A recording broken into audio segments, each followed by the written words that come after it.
অনেকদিন আপনাদের সাথে মাছের কোনো রেসিপি শেয়ার করিনি। আজকে একটা ছোট মাছের রেসিপি শেয়ার করছি।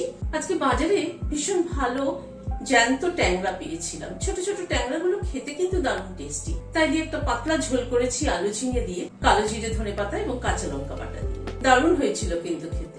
চলুন তাহলে ভিডিওটা একবার দেখি। এখানে ট্যাংরা মাছ নিয়েছি 200 গ্রাম। নুন হলুদ দিয়ে ভালো করে মেখে নিচ্ছি। অল্প একটু কাঁচা সরষের তেল দিয়ে দিলাম।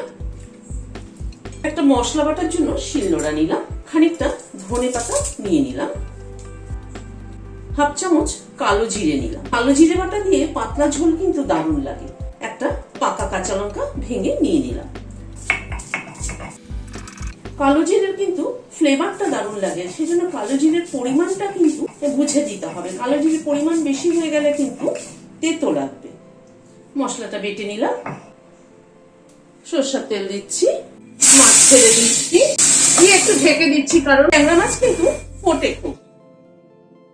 ওই তেলে হাফ চামচ কালো জিরে ফোড়ন দিলাম। কালো জিরেটাকে একটু ক্র্যাক করিয়ে নিচ্ছি। একটা আলু লম্বা লম্বা করে কেটে আমি হালকা বয়েল করে নিয়েছি, ভেজে নিচ্ছি। মিনিট 2 সময় ধরে ভেজে নিলাম। দুটো ঝিঙেকে লম্বা লম্বা করে কেটে নিয়েছি, দিয়ে দিলাম। ঝিঙেটাকেও একটু নাড়াচাড়া করে নেব।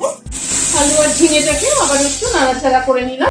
একটা টমেটো ছোট ছোট করে কেটে নিয়েছি, দিয়ে দিলাম। এখানে ধনের গুঁড়ো দিলাম হাফ চামচ, জিরের গুঁড়ো দিলাম হাফ চামচ, হলুদ দিলাম, নুন দিলাম। সবকিছুকে দিয়ে একটু নাড়াচাড়া করে নিচ্ছি। যেহেতু নুন দিলাম, ঝিঙে থেকে জল বেরোবে আর টমেটোটাও গলে যাবে, সেই জন্য আর আলাদা করে মশলা কষানোর জন্য জল দিলাম। টমেটোটাকে একটুখানি ফাটিয়ে দিচ্ছি। মিনিট 2 সময় ধরে মশলাটাকে একটু কষিয়ে নিলাম। এবার গরম জল দিয়ে দিচ্ছি।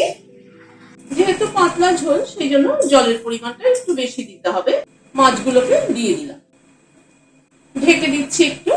মিনিট 2 মতো ঢাকা ছিল, ঢাকাটা খুলছি। ধনেপাতা, কাঁচা লঙ্কা আর কালো জিরে বাটাটা দিয়ে দিলাম। এতে ঝোলের ফ্লেভারটা এত সুন্দর হয়, দারুণ সুন্দর হয় কিন্তু। করে দেখবেন এভাবে। গরমের দিনে কিন্তু এরকম পাতলা মাছের ঝোল সাথে একটু লেবু নেবে, দারুণ লাগে। ঝোলটা এই মিনিট খানেক মতো ফুটলো।